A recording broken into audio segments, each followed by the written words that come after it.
on, Wolfpack Nation? Welcome back for another part 2 here of our NC State men's basketball preview here. Obviously, we're, again, just as a reminder, we're less than a month away from prime time with the Pack getting it rolling here. Got a huge women's basketball season coming up here. I think that we're all stoked for. But definitely, too, I think men's basketball, I think that it's really going to turn some heads. But again, if you haven't already checked out part 1, make sure to do that first of all. And then obviously, if you haven't already, hit that subscribe button, hit that notification bell so you're notified whenever we release any new NC State content. Give this video a like if you're a big NC State fan like us. And also to give us a follow at Tuffy Talk Now on Twitter or Instagram. But kind of leaving off, so talked a lot about Jack Clark and Jarkel Joyner and DJ Burns and those guys.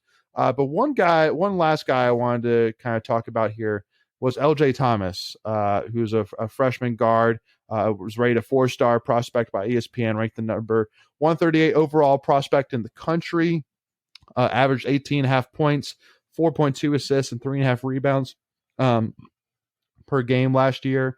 So, again, definitely a very interesting prospect, to say the least. So I'm curious, Macon, do you see LJ Thomas having a role with his team this year? Or do you see him as kind of being like a we'll see kind of deal? Like, we'll see how he does. A role, yes, I do think you'll see a role. I think you'll just see him come in at times to relieve Jarkel. I think you could even see at times potentially seeing Casey relieve him, but I don't really think that's going to happen much. I do think you'll see LJ play a role. He might play 5, 10, 15 minutes, if that. I could see him playing on the court at times along with Jarkel. I just think you've got a lot of weapons there besides LJ. And I think it's a good spot for LJ to be in this year. It's his first year. He's a true freshman, just to kind of understand the game of the ACC basketball and learn behind Jarkel for a year, then be able to compete for that spot next year. So do I expect him to be like a 10-point scorer? No. Do I think he could be an averaging, 4, 6 points, maybe 8 points, 7 points a game? Yeah, I think you could do that. I think you could see him getting like an assist and a half a game. But that's about it, I think, for LJ. Gotcha. Yeah, so obviously with LJ, I think that, again, it goes to show that I think that with Keats is that, he doesn't necessarily get the creme de la creme, but he gets solid guys that can be beneficial. Especially even, talking about a guy like Breon Pass, for example. I think that he's a guy which, is definitely going to have a role. And, he's going to be competing with LJ even to an extent. But, again, it's a multi-dimensional thing. I think it really just comes down to, especially this year, is I really want to see what we can do defensively. I know we kind of mentioned it. Can we be a little bit more creative on both sides of the court this year? So, it'll just be interesting to see kind of, who kind of stands out more as a defensive minded kind of player, and then who stands out more really on the offensive side. But so Greg, let me ask you this, because, we're kind of talking about expectations this year. So I'm just going to kind of put it all out there, but what is your bar? Like, what is like, if they do better than this, I'm thrilled. If they do less than this, I'm not happy.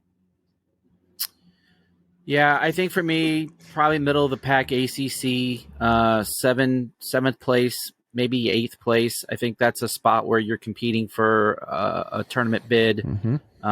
I'd like to maybe win a game or two in the ACC tournament. Obviously, if you win a game or two and you're kind of bubble-ish, that solidifies a spot in the tournament. So I think that would be my bar. I think it's a year where, Keats has only made the tournament once. You could have made the argument he would have made it the COVID year. But again, that year we were kind of on the bubble, so there was no guarantees on that season.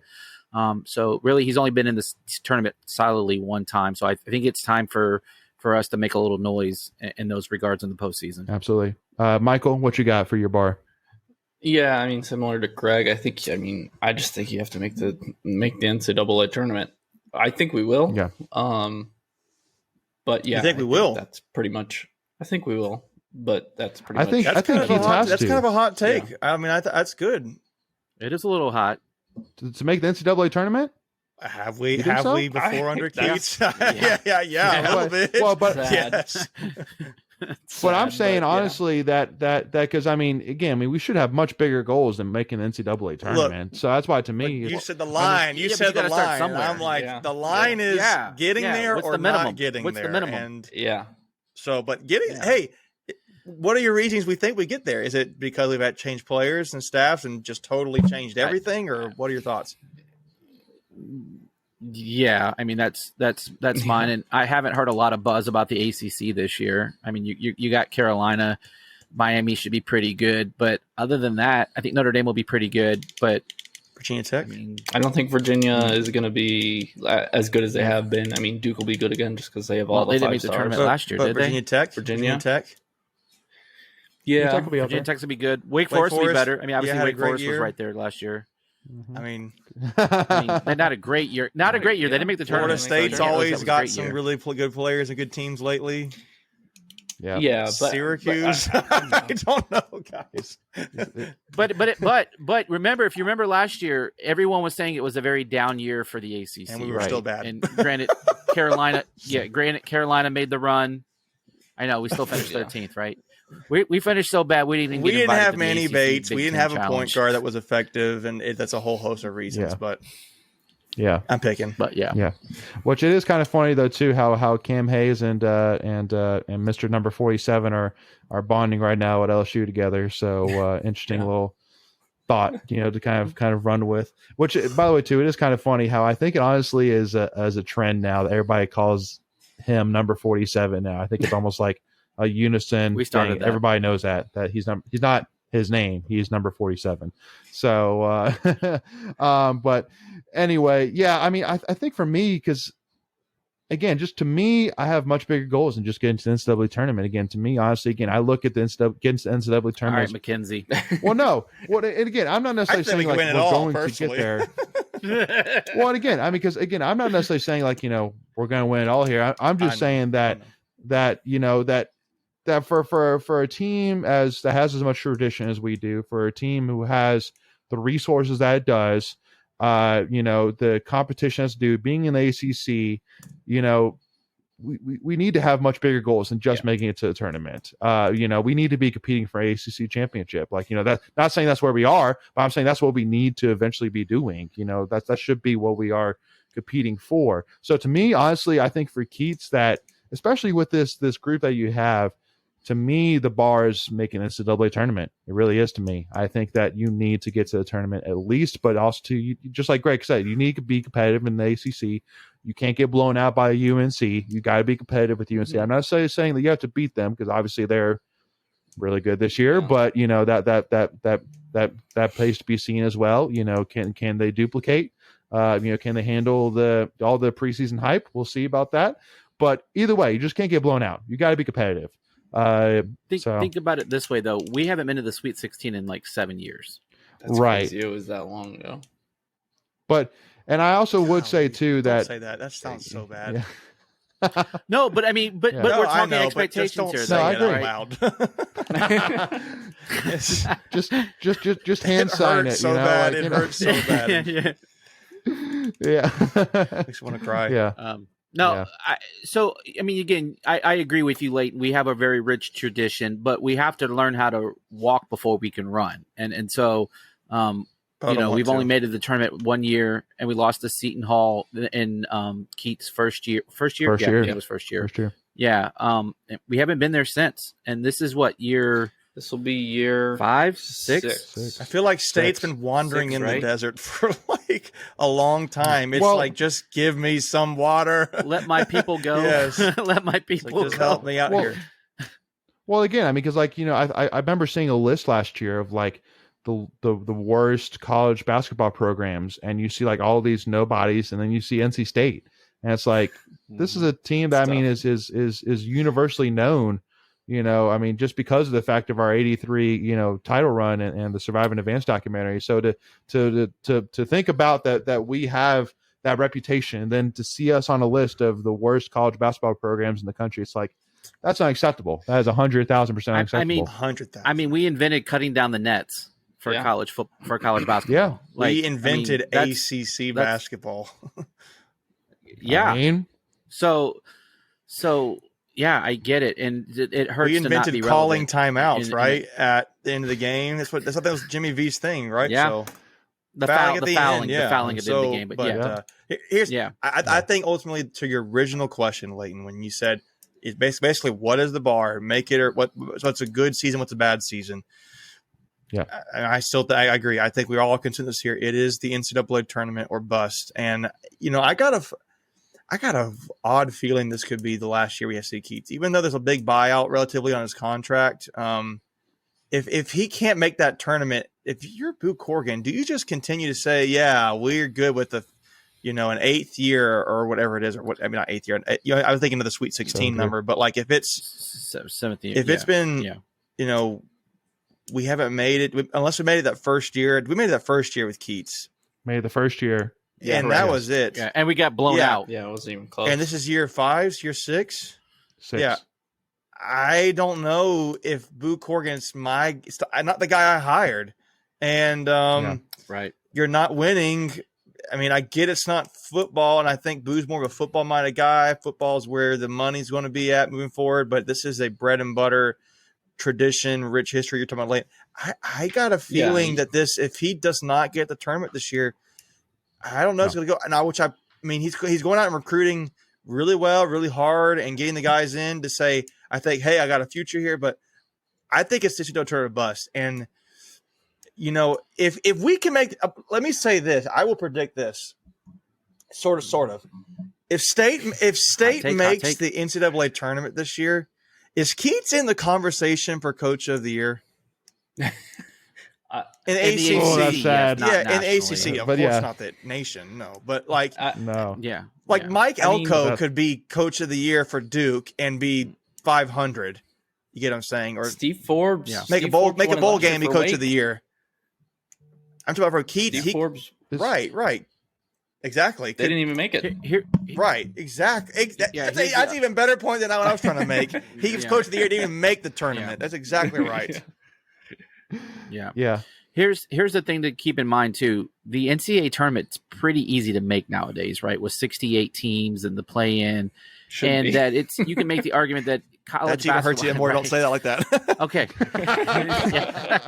You had an ACC down year, and the tournament's so easy to make, and you were last in the ACC. Yeah, I know. All right, I'm done. This is going to hurt even more when I make this point.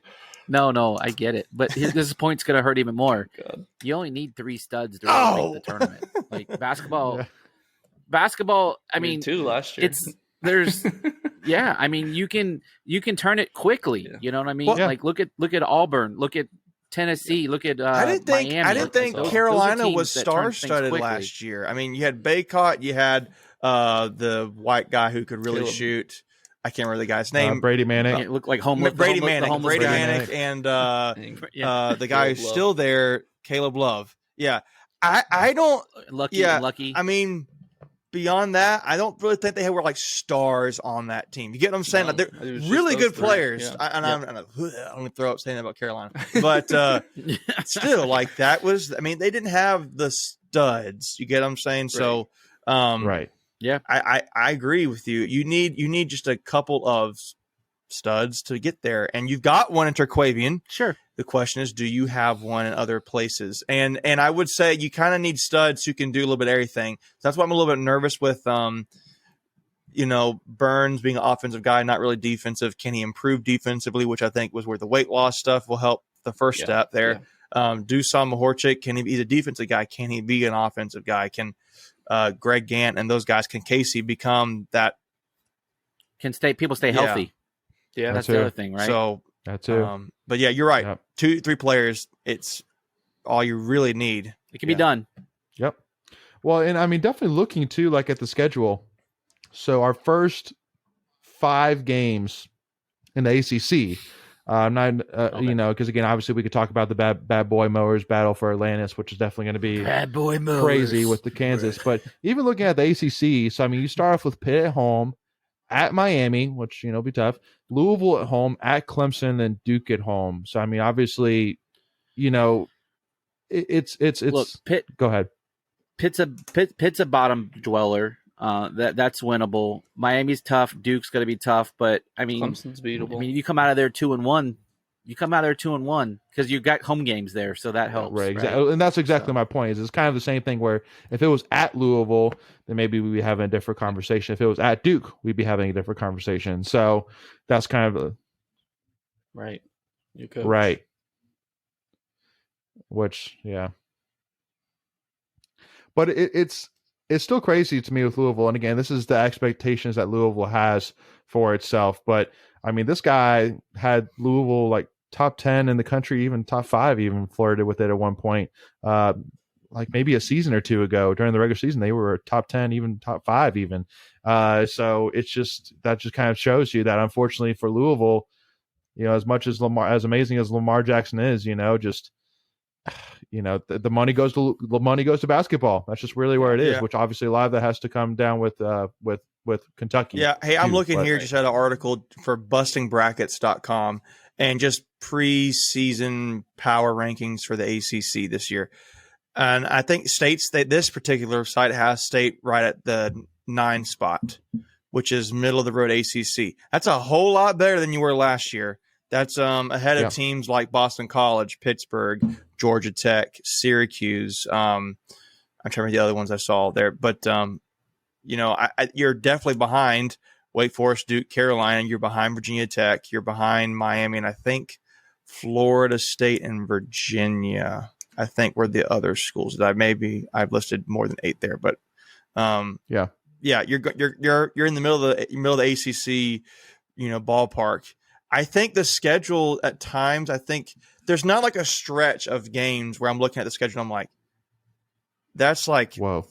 4 loss, brutal games, like on the road to Carolina, on the road to Virginia, you come home to Duke, and then you're on the road to, Miami or Virginia or whatever. something. That would be like, I don't see that in the schedule. So I feel like it kind of has this, ebb and flow to the schedule. Yeah. Ebb and flow. There you go.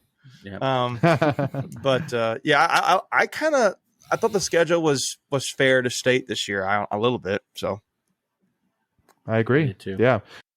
Before we continue, I want to take a quick second to tell you about our sponsor, Flatlands Jessup Insurance Group, that has your whole world covered, with agents in 5 offices throughout eastern North Carolina to help you decide how much coverage you need, offering policies for home and auto, recreational vehicles, commercial, crop, health, life, and employee benefits. They are able to combine options to find a comprehensive solution that works for you. Flatlands Jessup protects the things you love so you can spend less time worrying and more time enjoying them. Find them on Facebook and Instagram at Flatlands Jessup. You can also visit their webpage at www.flatlandsjessup.com. So please make sure to go and check them out. But I mean, obviously, I mentioned earlier we got to talk about it a little bit here. But the Battle for Atlantis tournament hosted in Paradise Island, Bahamas, obviously starting off with the defending national champions, Kansas. It's like, good Lord! All right, buckle your seatbelts, y'all. Here we go. Thank you. So think you might have another. No kidding. But the interesting thing too is that so Butler is going to be there, which for those who don't know, a certain Manny Bates is currently a part of that team as well. So there is definitely the possibility that we could face Butler, as crazy as that would seem. And I'm telling you, I'm rooting for it so we can shove it down Manny's throat. That DJ Burns can go 25 and 15 that game. And but yeah, that definitely makes me nervous. But again, I mean, it's kind of one of those things. It's like, hey, you know what? Let's take off the training wheels. Let's see what happens, folks. Here's what I think about with Manny, though. That situation is, I kind of don't blame him, to be honest with you, for leaving. Yeah. I mean, I don't think the team would be like, I'm so ticked at Manny for leaving. I'm gonna kick his butt. I don't think it's gonna be like that. But I mean, we're not even scheduled to play them just yet. But it would be a great game. It would make all the TV game callers. They would be like, "Oh, and didn't you know Manny Bates played at NC State?" They'd say it like 500 times. Yes. How many times would you hear this? 1 bajillion times. Over under. Yeah, it's. But explain that, Macon, because a lot of State fans might be like, "What do you mean?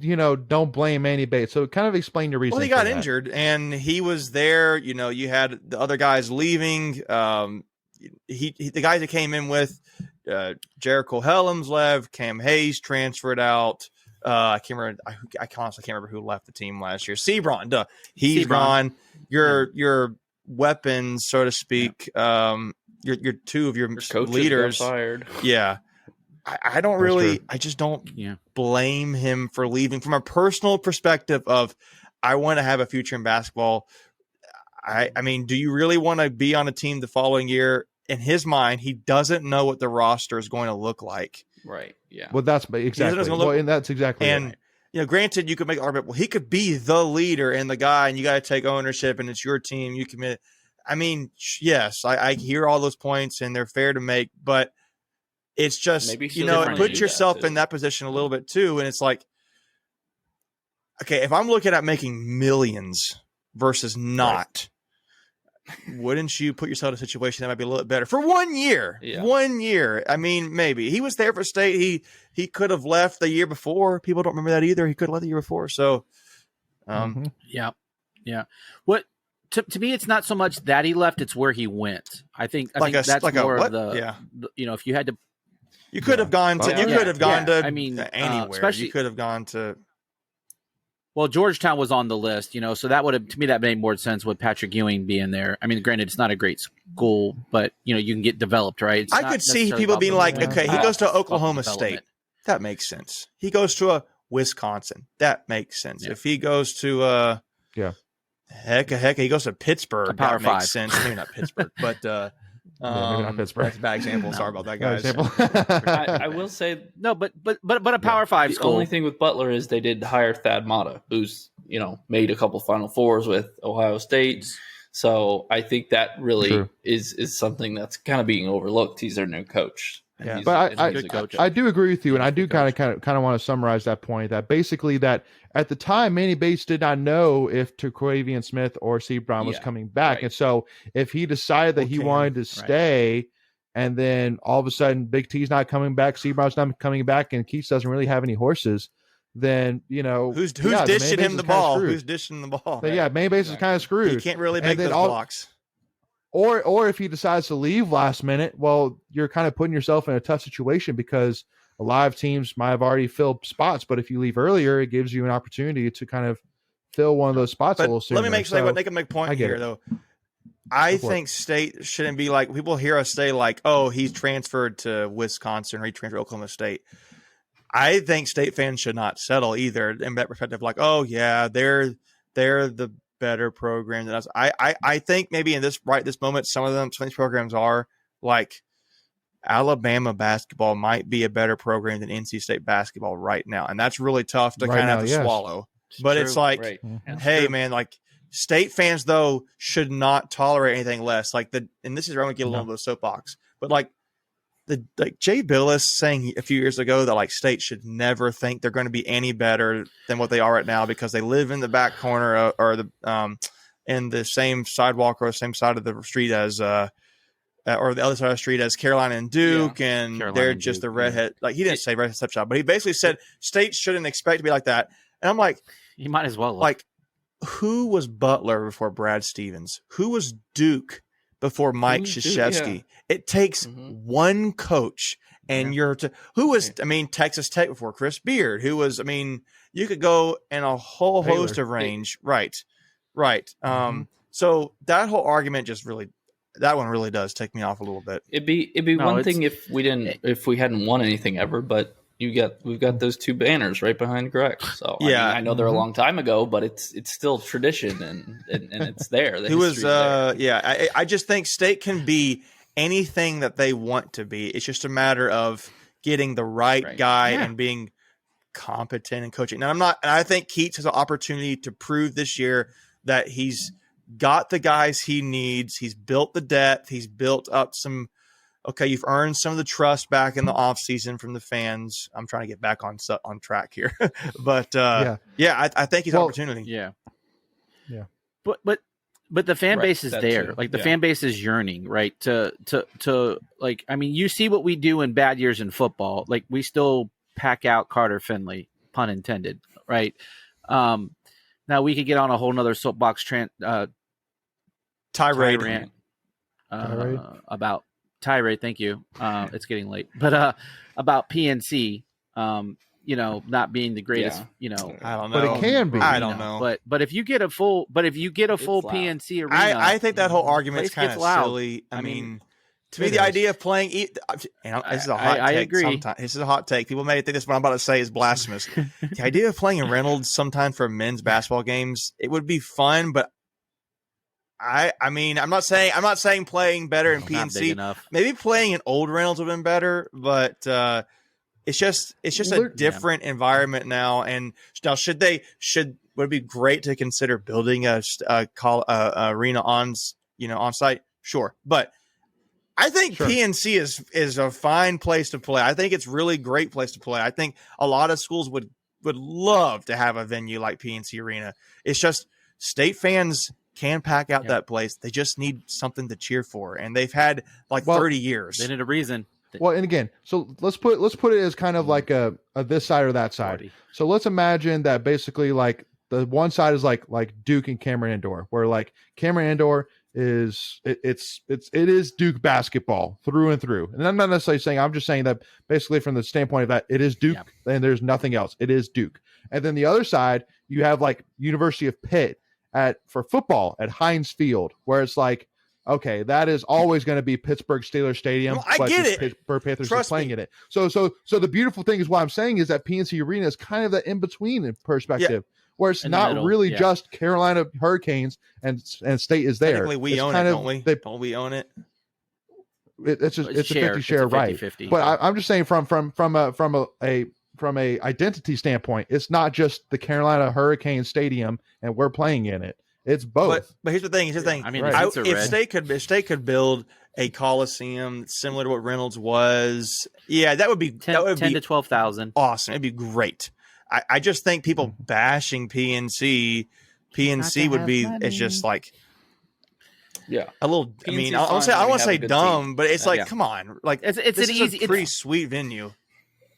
It's low hanging fruit, right? Like at this point, you're just looking at something to complain about. Yeah, it's an easy take. Well, we played a hockey arena. Like, shut up. Like, either go or don't go. For anybody who doubts, all right, I was there in person, but the one moment which I'll forever remember is 2013 UNC when Rodney Purvis put that dunk and Roy Williams called a timeout. Oh my gosh, I've never been in a stadium louder. It was insanity. Now here's the thing, though. I don't think people are complaining about PNC Arena is always going to be packed for Duke Carolina games. It's the games like you're playing Virginia Tech. Yeah. You're playing Miami. Sure. That game, that same season, that game against Miami was rocking because that was a really big matchup. It's just you give State fans something to cheer for and play like what they have always historically, not always, they've historically experienced. They're rich. They're proud of their history. You got to give them that, and if they'll be there. Absolutely. Honestly, I think the biggest complaint from the fans is like why am I going in the middle of December to go see Bryant? Right. Does anyone know where Bryant is? Like, and so yeah, I think so. Come on, Michael. But my point is taken. You're not making my argument. No, but no, when you're playing Upper South Carolina State, but every other school's playing teams like that too. Anybody? So true. Yeah, but we haven't brought in a good name like Power 5 team in many years, other than the Big Ten ACC Challenge. But the point which I will make while Macon looks that up is I think that the biggest key, and I'd mentioned this when we were kind of wrapping up men's basketball from last season, which is it is vital that Keats quote unquote wins the offseason, where he gives fans something to be excited about. And I think obviously the assistant coaches that he brought in, I love. I think it's a home run assistant coach hire. That's bringing Big T back. Step 2, that is a huge get. Step 2. And then I think you bring in a true point guard in Jarkel Joyner. I think you bring in a guy that can rebound on the guard side, but also shoot a 3-pointer like Jack Clark. You bring in a big man that is proven in college basketball, and DJ Burns. So, and also too, I think that also another thing which I'll say is that I think that State fans have to keep in mind that he's literally changing his philosophy. It's kind of like when Dave Doran, the biggest moment for him is when he fired Coach Huxtable. That was a huge turning point for him because that was his identity. He did not want to get rid of Huxtable, but in order for him to be successful, he did it. And I think for this point, maybe with him changing his philosophy to what more kind of matches with, the ACC, that maybe this is maybe a turning point. Who knows? We'll find out here in a little bit. So, Macon, what do you? I'm gonna need you to keep. No, I'm gonna need you to keep making your point because he ain't finding nothing over there. Louisiana Tech, Nebraska. that was part of the Big Ten talent. That doesn't really count. That was part of They, I will say they were. That was actually that. You're right. I've only gone through 2 years, man. Give me a break. But through 2 years, you got a point though. Louisiana Tech's probably the name William and Mary. Yeah. Well, let's get excited about that tribe. William and Mary showed up. But I'm still trying to figure out too if it's a good thing or a bad thing that we're not in the ACC Big Ten Challenge this year. Well, I'll make the argument for you. You want a Power 5 game where it's going to help your resume, because I mean, now playing Kansas is going to help, right? Or it's going to really hurt depending on how we do in that game. But I got a point to add to you. Go ahead. I got a I was just filling up. Wake Forest won games last year, right? Won games, didn't make the tournament, and the reason why is they played nobody. It's true. And Cupcake City, right? As Dick Vitale, Cupcake City, baby. So, but no, by the way, really great that he's cured from cancer, though. That's awesome. But anyways, I think you got to play talent, but I don't even know who's on the schedule this year. I know we played that tournament, but I don't know who's coming to the home games. It's interesting too, and I'm looking at actually going to this game. We actually play a game in Chicago against Vanderbilt. Interesting. So we play Mount Olive from right down the road. Detroit Mercy, FIU, Alcorn State.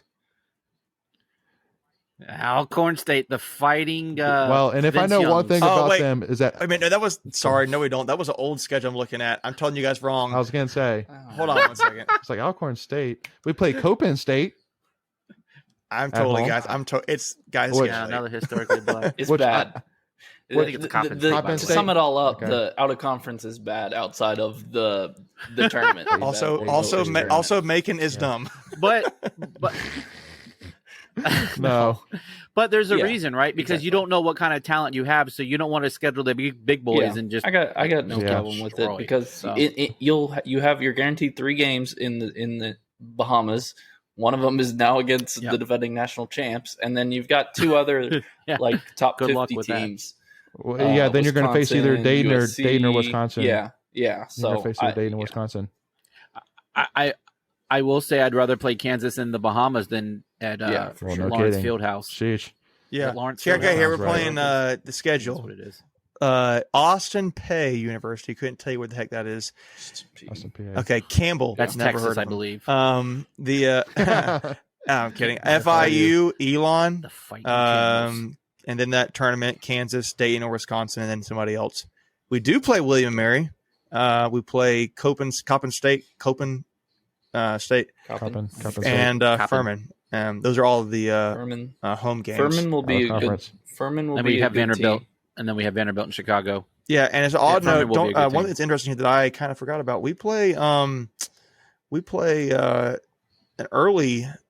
a couple early ACC games this year. I didn't even look at that. Did you guys notice that? Yep. Yeah, playing Pitt at home. Yeah, they've started sprinkling in the ACC a little earlier than they have in the last couple of years. I think they. Yeah, that'd be nice. It's first opening game is Pittsburgh on a Friday night. That should be. I say it should be a win. It should be a win. December 2nd is on a Friday. When is that game? Yeah. Oh, yep. Okay. And then December 10th game. Go ahead. The game against Vanderbilt. When is that one? That one is December 17th. December 17th. Do you know who the coach of Vanderbilt is? It is it. Are you coming in with something hot? Anybody? No. Is it? No, I don't know. Is it who? Steve Nash. Oh, that's right. Jerry Stackhouse. It is Stackhouse. Oh, nice. Okay. That's right. I do. Now you said that, I definitely remember. All right. I think this is his first year, right? I think he was coach last Second. year. Yeah. Interesting. Yeah, I think. Yeah, second. Yeah, the school where the basketball court is on a stage. So Yeah. interesting. It's All right, y'all. Well, again, hopefully this kind of gives you a little bit of insight here, and I think we've definitely have exhausted it for sure. We'll talk a little bit more as we get a little bit closer here, but since we got UConn coming up here, just want to take an opportunity here to Speaking of Yeah, basketball hey, schools. speaking of basketball schools, talk a little bit about basketball here, but we'll definitely be doing a women's basketball one here soon. But again, if you haven't already, make sure again, October 13th, I think it is prime time with the Pack. So make sure to check them out. Make sure to Sounds check right. it out, not them. Check it out. And then also to make sure, again, if you haven't already, hit that subscribe button, hit that notification bell so you don't miss out on any new episodes, any live streams. Also to give this video a like if you're an NC State fan, and also to give us a follow at Tuffy Talk Now on Twitter or Instagram. But thank you all so much for joining us. And as always, go Pack, baby.